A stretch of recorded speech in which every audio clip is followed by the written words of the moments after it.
May I know kung saan po nagastos yung 125 million?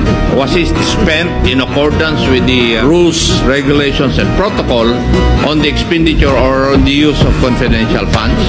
Na-liquidate naman po nila based on confidential expenses as required by the Joint Circular po. Bakit nag-issue po kayo ng notice of disallowance? Mr. Chair, as to yung first finding, meron po kasing specific requirement ang Joint Circular na document na hindi po nila na-submit or nag-submit sila pero hindi po sufficient siya to answer the requirement of the Joint Circular, Mr. Chair.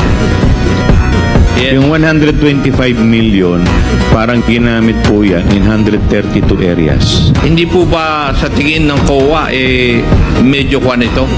Medyo imposible? Based on other parang okay lang. Mr. Chair, ang identified lang po ay number of areas pero pwede din pong i-consider yung kung ilang tao po yung pinag-spendan ng funds. But the liquidation report does not say so. In-assume na lang ninyo yun eh. Mr. Chair, meron po silang submitted na mga documentary evidence. Okay.